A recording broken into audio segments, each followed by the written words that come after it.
오늘 말씀의 내용은 17장 전체의 내용을 다루려고 합니다. 하나님의 뜻을 이룬다 했을 때 그 하나님의 뜻을 이루는 데 있어서 우리는 크게 두 가지로 나눌 수 있습니다. 첫 번째는요, 하나님이 분명하게 구체적으로 보여주시는 뜻입니다.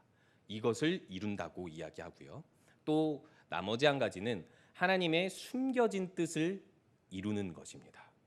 이것을 조금 더 구체적으로 표현하자면요, 하나님의 분명하고 구체적으로 말씀해 주신 뜻이 어디에 기록되어 있죠? 성경에 기록되어 있습니다. 이 성경을 요약하면 하나님 사랑, 이웃 사랑이고 좀 더 펼쳐서 계명으로 이야기하면 십계명이라고도 이야기할 수 있고요. 이 십계명에는 613개의 조항들이 있습니다. 그리고 이 법대로 하나님의 뜻대로 이스라엘은 하나님의 역사를 점진적으로 이루어 갔고 예수 그리스도께서 오셔서 완성된 하나님의 법, 이 하나님의 뜻을 완성하여서 정말 완전하게 하나님의 뜻을 이루는 것이 무엇인지를 보여주시고 또한 지금으로부터의 미래, 우리가 기다리는 예수님의 완성하시는 그 새하늘과 새 땅의 때까지 예언하시고 또 그때까지 우리를 이끌어 가십니다. 그런데 분명하게 성경을 통해서 우리가 순종할 수 있는 하나님의 뜻이 우리에게는 분명하죠. 사랑하는 것, 원수를 사랑하는 것, 아니면 도둑질하지 말라, 하나님을 예배하는 것, 이런 것은 사실 어렵지 않습니다. 그런데 하나님의 뜻을 이룬다 했을 때 숨겨진 뜻을 이룬다는 것은 무슨 뜻일까요? 하나님의 숨겨진 뜻은 뭘 이룬다는 것이죠?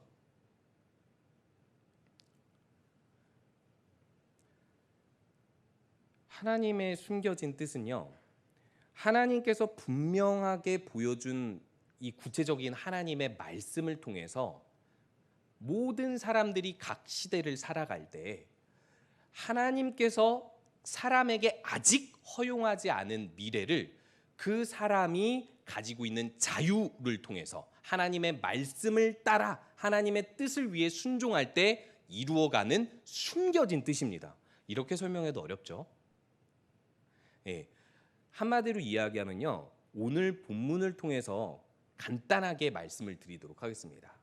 하나님께서 다윗 보고 골리앗과 싸우라고 말씀하셨나요? 성경에 기록되어 있습니까? 분명하게 구체적으로 하나님의 뜻을 이루는 것에 골리앗과 싸우는 것이 있습니까? 좀 바꿔서 한번 이야기해 볼게요. 골리앗과 싸우지 않은 모든 이스라엘 백성들은 죄를 지었습니까? 근데 다윗은 왜 골리앗과 싸웠죠? 전쟁에 나갈 군인의 자격도 없는 다윗이, 소년 다윗이 왜 골리앗과 싸운 거죠? 성경엔 안 나오지만 따로 기도원 가서 하나님의 음성을 들은 건가요? 하나님의 숨겨진 뜻을 볼 수 있는 믿음과 비전이 있었기 때문입니다. 그럼 이 숨겨진 뜻은 도대체 무엇을 통해서 이루어지는 것일까요? 우리가 하나님의 영광을 위하여서 살아가려고 할 때, 그리고 하나님의 분명한 뜻을 언제나 묵상하면서 이것을 이루려고 삶 속에서 살아갈 때 하나님의 숨겨진 뜻이 명확히 이거다라고 말로는 뱉을 수는 없어도 그냥 이게 참 표현하기 어렵지만 감각적으로 하나님 말씀에 순종하는 삶을 살아가다 보면 이 상황에 내가 이것을 하는 것이 맞는 행동이다라고 할 때가 있습니다. 자, 이것을 통해서 하나님의 역사가 이루어지나요? 안 이루어지나요? 이루어지죠. 사실상 우리가 사는 삶이 다 그렇게 이루어졌습니다. 심지어 하나님을 위해서 시도했는데 실패했어요. 그러면 그건 하나님의 뜻이 아닌 것일까요? 심지어 그 실패들도 연결해서 모든 일들이 연결되어 합력하여 선을 이루고 하나님의 역사를 이루게 하시는 분이십니다. 그래서 우리들은 실패해도 또 시도하고 또 시도하며 나아갈 수 있고, 우리 안에 비전과 그것을 향한 믿음을 잃어버리지 않는다면, 하나님을 위해서 전진해 나아갈 우리 마음속의 비전만 있다면 내가 지금 하나님의 숨겨진 뜻이 무엇일까를 볼 수 있고 그것을 향해 나아갈 수 있게 되는 것입니다. 그런데요, 우리들이 적극적으로 이 하나님의 숨겨진 뜻을 이루어가기 위해 헌신하고 있을까요? 아닐까요? 이거는 개인마다 다르니 대답 안 하셔도 됩니다. 그런데요, 사탄이 우리를 시험할 때 첫 번째로 불신자들은 구원을 못 받게 시험을 하겠죠. 근데 두 번째로 신자들은 어떻게 시험을 합니까? 죄를 짓게 하겠죠.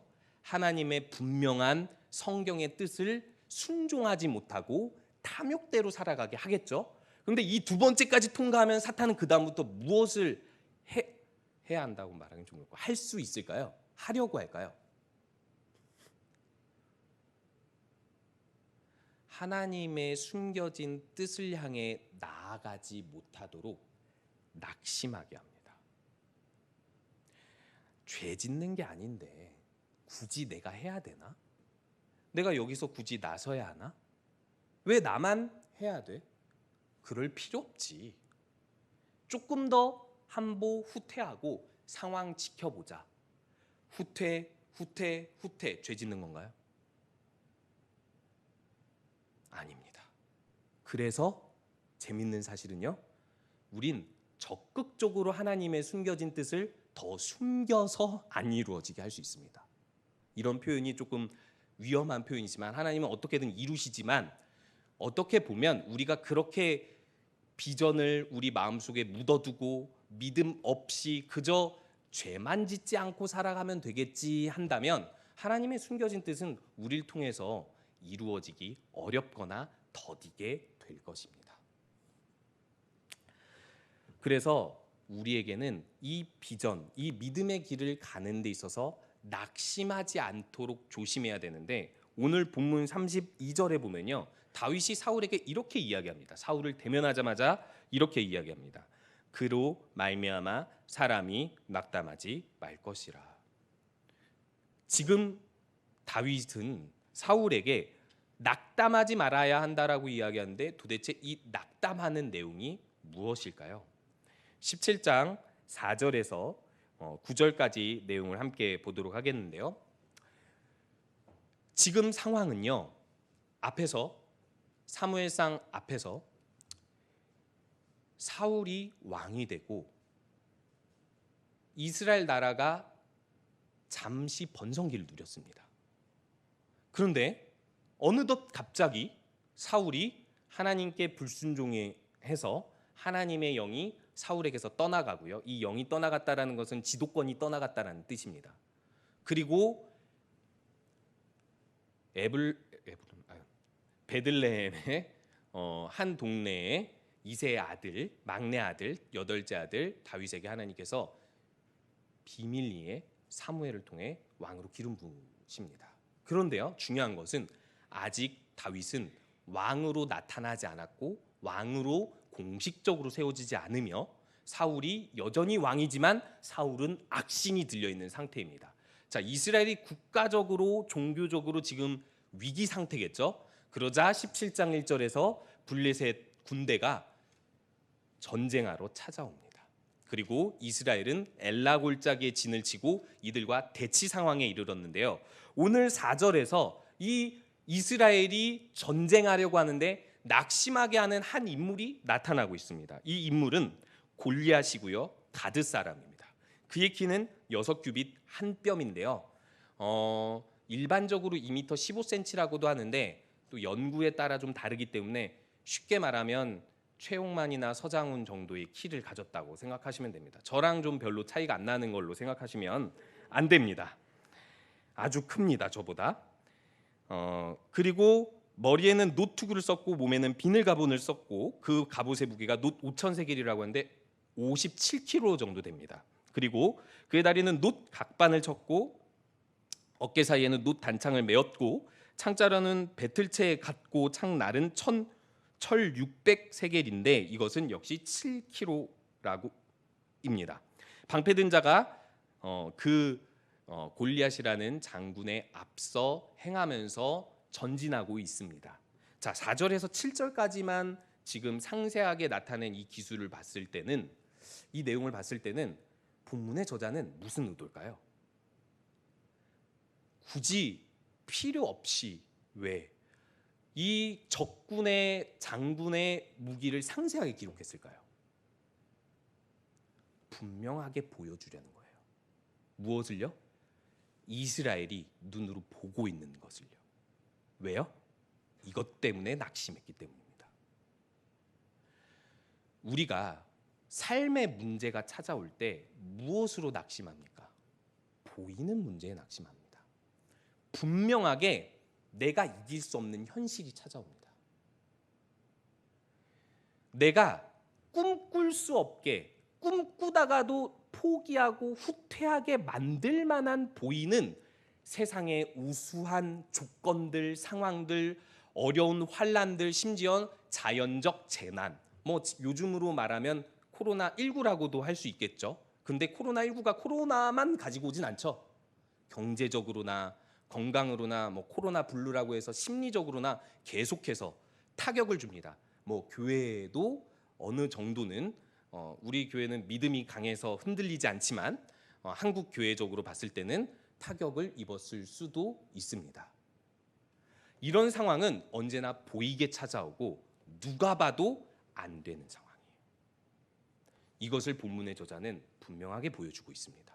우리 눈에 봤을 때는 에이 갑옷 57kg? 아유 철이 7kg 정도 되는 창의 날이라고? 그게 뭐가 대단하다고? 3000년 전에 청동기 문화권으로 전 세계가 전쟁하고 있을 때를 생각한다면 사실상 철 날 7kg에 갑옷 57kg가 되는 어떤 그 무기를 가지고 키가 엄청나게 2m가 넘는 장군이 나타났을 때 누구라도 이것은 도저히 싸울 수 없는 상대라고 여겨지게 되는 것입니다. 즉 낙심할 만한 상황이라는 것입니다.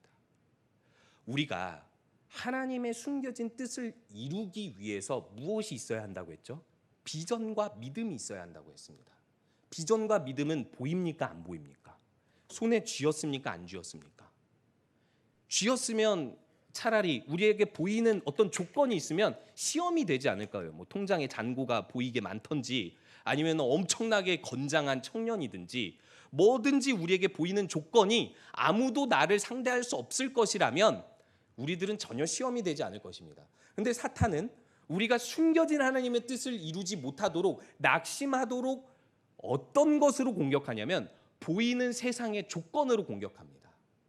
우리에게 보이는 환란을 가져다 줍니다. 우리들도 이렇게 상세하게 나열된 조건들처럼 우리가 꿈꾸지 못하고 소망하지 못하고 앞으로 나아가지 못하게 하는 골리앗이 분명히 있을 것입니다.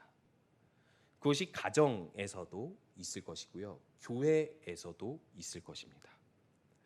뭐 목장 식구들을 보면서 그런 사람은 없겠지만 이 사람만은 같이 안 했으면 했는데 이럴 수도 있고요.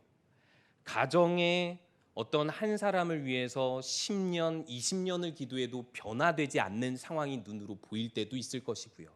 우리가 사회로 나가서 주님을 위해서 하루하루 성실하게 일해도 사회는 나에게 악으로 갚아주는 것밖에는 하지 않는 것을 보았을 때 내가 과연 그냥 계속 이렇게 하는 것이 맞을까라는 의문을 제기할 수도 있을 것입니다. 우리 앞에 찾아온 골리앗은 무엇입니까? 그리고 그것은 왜 나타났습니까? 그리고 그것은 왜 우리 눈에 보입니까? 왜 우리는 그게 보여서 낙심해야만 합니까? 그 다음 본문을 보면서 이 보이는 문제가 되지 않는 한 사람을 보여주고 있는데 이 본문을 통해서 우리도 다시 한번 이것이 문제가 되지 않는다는 것을 상기하기 원합니다. 그 다음 장면은 12절부터 이렇게 전개됩니다. 다윗의 동네로 장면이 전환이 되고 그 이세에 8명의 아들들이 있는데 첫째부터 셋째까지는 이 전쟁에 나갔습니다.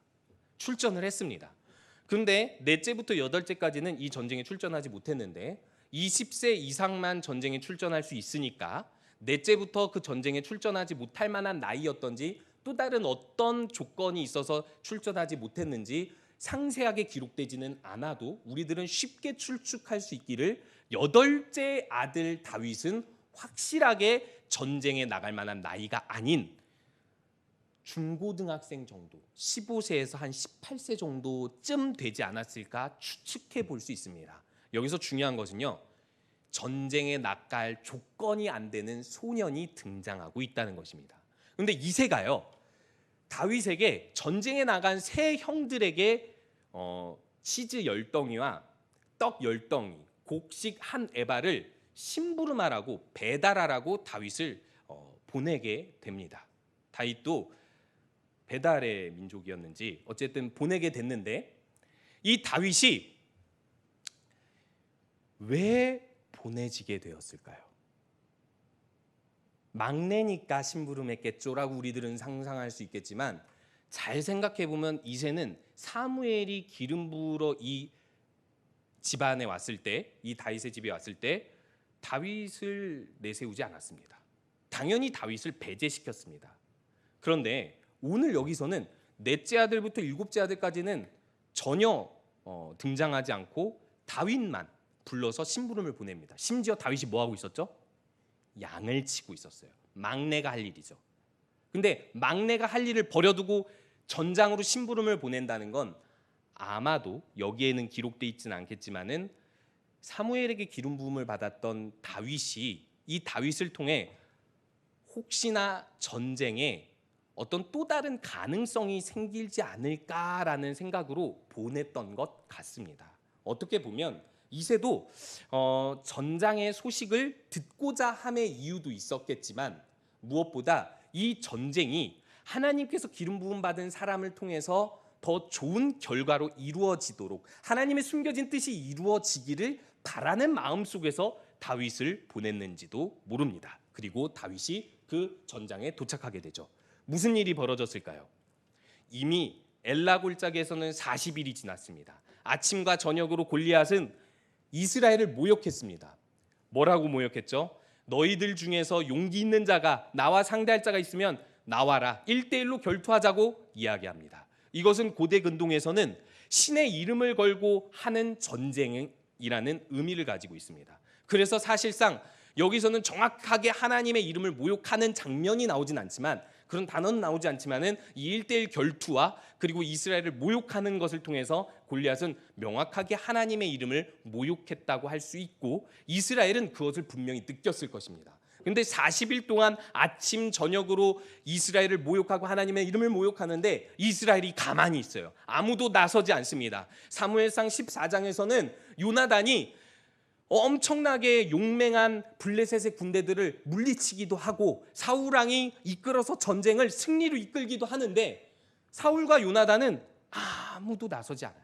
심지어 다윗의 형들 3명도 나서지 않습니다. 그런데 다윗이 그곳에 도착해서 치즈와 이 곡식들을 배달하고 나서 무엇을 듣습니까? 골리앗의 외침 소리를 듣는 거예요.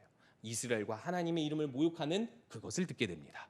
그때 다윗은 골리앗의 57kg의 갑옷과 날이 7kg가 되고 그리고 그 키가 2m 15cm고 그것을 다 보았을까요?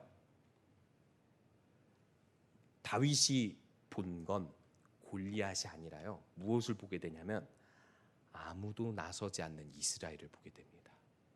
이게 비전입니다. 나에게 비전이 있으면 하나님의 숨겨진 미래가 열리기를 이루어지기를 원하는 뜻이 있으면 우리들은요 오히려 나에게 문제가 되는 내 비전에 문제가 되는 상황을 보기보다는 왜 아무도 나서지 않지? 누군가가 이쯤 헌신할 수 있고 이쯤 전도할 수 있고 이쯤 사랑을 전할 수 있고 이쯤 한 발 앞으로 나아갈 수 있는데 왜 아무도 나서지 않지? 그때 믿음이 없는 사람은 어떻게 생각하죠? 누군가 하겠지. 괜히 내가 나서서 내가 욕먹을라. 그런데요, 믿음이 있는 사람은 욕먹어도 합니다.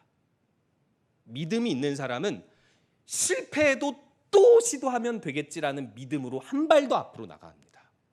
그리고 그 모습을 다윗이 어떻게 보여주고 있죠? 다윗은 이렇게 보여주고 있습니다. 이 이스라엘 모든 사람들이 그 사람을 보고 심히 두려워하여 그 앞에서 도망하는 것을 보니 이 이스라엘 사람들에게 다윗이 물어봅니다. 왕이 저 블레셋 사람을 무너뜨리면 어떤 보상을 해준다고 하였습니까? 왜 이 할례 받지 않는 블레셋 사람들을 당신들은 두려워하며 덜덜 떨고 있습니까? 어떻게 이 블레셋 사람이 누구기에 살아계시는 하나님의 군대를 모욕할 수 있겠습니까? 라고 다윗이 이 말을 전하고 다닙니다. 이 활동이 뭐죠? 저는 딱 두 글자로 전도라고 생각합니다. 하나님의 뜻을 전하는 거죠. 왜죠? 자신은 아직 군인의 자격이 없기 때문이에요. 자, 다윗이 겸손한가요? 교만한가요? 겸손하죠. 바로 내가 나가겠다라고 이야기하지 않고 자신의 처지를 알기 때문에 겸손하게 사람들 앞에 어떻게 하면 이 사람들이 살아계신 하나님의 군대를 모욕하는 이 블레셋 사람과 싸울 수 있을지를 생각하고 행동하는 것으로 보입니다. 여기에 큰형 엘리압이 다윗에게 이렇게 말하죠. 이 교만한 사람아. 아마 기름 부음 받은 다윗을 보고 다윗을 시샘했기 때문에 이렇게 말했을 수 있을 것 같습니다. 그런데요, 다윗은 그 큰 형의 말에도 아랑곳하지 않고 계속해서 사람들에게 이 전쟁에 나아갈 수 있게 용기를 북돋도록 계속해서 전하는 활동을 합니다. 그러자 오늘 본문이 이제서야 시작합니다. 오늘 본문이 이제서 시작하는데 31절에서 이렇게 이야기가 전개되고 있습니다. 사울이 이 다윗을 부릅니다. 그리고 다윗이 이 사울에 나가자마자 32절에서 다윗이 사울에게 이렇게 말합니다. 그로 말미암아 사람이 낙담하지 말 것이라 주의 종이 가서 블레셋 사람과 싸우리이다라고 이야기합니다. 다윗이 교만해서 이야기를 한 것이 아니라 사울이 다윗을 부른 의도를 알았기 때문에 이 사울 앞에서 이렇게 이야기한 것입니다. 그런데 되게 재밌는 사실은 왕 앞에서 한 소년이 할 수 있는 말이 아닙니다. 사울이 먼저 말을 걸고 있는 것이 아니라 다윗이 먼저 말을 걸고 있고 다윗은 담대하게 그 모든 사람이 지금 낙심하고 있다라는 전제로 그럼 내가 나가서 싸우겠다라고 용기 있게 믿음으로 이야기합니다. 이것에 대해서 사울은 어떻게 반응하죠? 이렇게 반응합니다. 다윗에게 이르되 네가 가서 저 블레셋 사람과 싸울 수 없다. 그럼 왜 불렀어요? 싸울 수 없을 거라고 말할 거면 왜 불렀습니까? 아마도 다윗을 보고 확인한 것 같습니다. 너 보니까 안 되겠다. 이렇게 역시 사울은 보이는 것으로 다윗에게 대답하고 있습니다. 너는 소년이고 그는 용사라라고 이야기하는데 그는 어려서부터 경력이 있고 그리고 승리 경력이 많은 승리할 만한 조건을 가진 용사라고 이야기하면서 다윗에게 한 번 더 이야기합니다. 너는 이게 보이지 않냐? 너는 소년이고 그 사람은 용사다. 너는 할 수 없다라고 분명하게 못 받고 있습니다. 이것에 대해서 다윗이 대답하는 것을 통해서 왜 다윗이 이 비전을 가지고 하나님의 뜻을 따라 골리앗과 싸우려고 하는지를 그 이유를 명확하게 보여주고 있습니다. 다윗이 사울에게 이렇게 대답합니다. 주의 종이 아버지의 양을 지킬 때 사자와 곰이 와서 양떼에서 새끼를 물어가면 내가 따라가서 그것을 치고 그 입에서 새끼를 건져내었고 그것이 일어나 나를 해하고자 하면 내가 그 수염을 잡고 그것을 쳐 죽였나이다. 35절만 보시면 이것이 평범합니까? 이스라엘의 모든 목동들이 어렸을 때 아버지의 양떼를 치면서 그 양의 새끼를 사자나 곰이 물어가면 모든 목동들이 모든 어린아이들이 양을 치다가 새끼를 사자와 곰이 물어가면 찾아가서 때려 죽였을까요? 그럼 아버지는 아들에게 그렇게 가르쳤을까요? 사자와 곰이 물어가면 꼭 사자와 곰을 쫓아가. 그래서 네가 가지고 있는 막대기로 싸워서 이겨. 안 그러면 기도해. 그럼 하나님이 도와주실 거야. 제가 추측하기는 그런 아버지는 거의 없었을 것이라고 생각하고 이새도 다윗에게 이게 너무 억측일 수도 있는데 이새도 다윗에게 그렇게 명령하지 않았을 것 같습니다. 사자와 곰이 나타나면 피하라고 했겠죠. 아니면 아빠를 불러, 형들을 불러. 어쩔 수 없어. 그의 양의 새끼를 잃은 것이니 어쩔 수 없어. 네 목숨이라도 보존해야지. 다윗은 사울에게 이 골리앗을 이길 만한 근거를 제시하는데 그 근거가 모두가 해본 일이고 할 수 있는 일인 양을 치는 일에서 나옵니다. 근데 자신은 그 평범한 양을 치는 일상을 이렇게 해결했다라고 이야기합니다. 사자와 곰이라는 아주 강력한 상대를 만나도 나는 끝까지 그 일의 소명을 위해 끝까지 찾아가서 그 새끼를 찾아왔습니다. 사자와 곰과 싸웠습니다. 제가 어려도 그랬습니다. 그런데요, 그것을 자기 힘으로 했다고요? 저 힘세요 이렇게 했다라는 것이 아니라 저의 이런 일상 속에서의 소명들을 하나님이 하게끔 했습니다라고 이렇게 이야기하는데요. 뭐라고 이야기하냐면 37절에서 여호와께서 나를 사자의 발톱과 곰의 발톱에서 건져내셨다라고 분명하게 증언합니다. 다윗은 아무도 명령하지 않은 일을 했습니다. 모두가 하지 않는 일을 해왔습니다. 일상 속에서 누구도 하지 않아도 되는 불필요할 것만 같은 위험한 일을 했습니다. 그런데 그 일 속에서 언제나 하나님의 숨겨진 뜻을 위해 용기 있게 달려나갔고 하나님이 도우실 것이라 확신했습니다. 그러자 그 일상 속에서 한 번이 아니라 매번 경험한 거예요. 하나님의 도우심을. 그러니까 다윗은 이것을 근거로 사울에게 할례 받지 않은 저 블레셋 민족이 사자나 곰보다 강합니까? 그렇지 않습니다. 사자와 곰도 물리친 하나님이 내가 하나님의 전쟁으로 이 전쟁을 바꾸면 하나님이 승리하실 것이라 믿습니다라고 증언하고 사울에게 이야기하니 사울의 반응이 참 재밌습니다. 저는 이쯤에서 사울이 이렇게 반응해야 된다고 생각합니다. 그래, 내가 다른 사람보다 키가 얼굴 하나가 더 있는 사람인데 그래도 왕으로서 옛날에 한때 이름을 떨쳤던 장군인데 내가 블레셋 장군과 싸우겠다. 이래야 되는데 사울은 뭐라고 이야기하냐면 여호와께서 너와 함께 계시기를 원하노라. 축복하는 게 아니라 미루는 것입니다. 즉 사울이 왕될 자격을 잃었고 왕될 자격이 있는 다윗의 면모를 사울이 여기서 이미 인정한 것으로 보여지는 것이죠. 무엇 때문에요?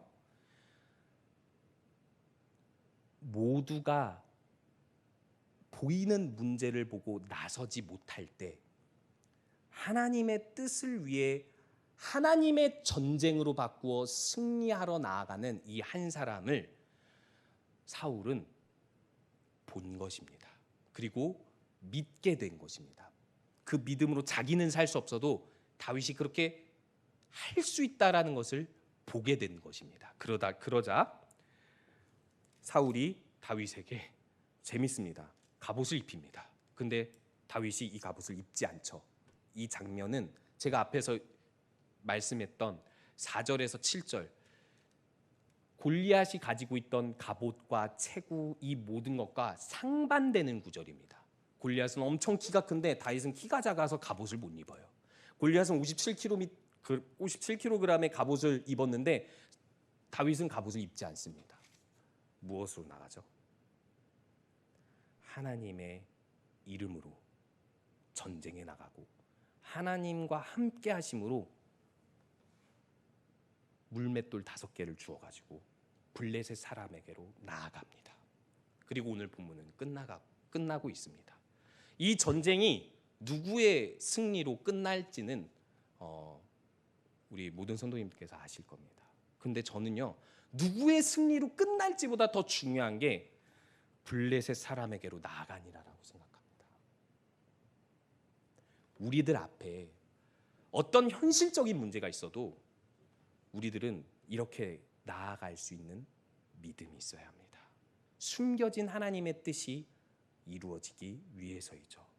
그것이 교회에서든 우리 가정에서든 우리 개인의 삶에서든 우리가 충실히 하나님의 이름을 위하여 우리의 모든 일상을 그리고 우리의 모든 공동체에서의 삶을 살아간다면 분명히 우리가 하나님의 이름으로 하나님의 뜻을 위하여 전진한다면 분명히 하나님께서 도우실 것이라 확신합니다.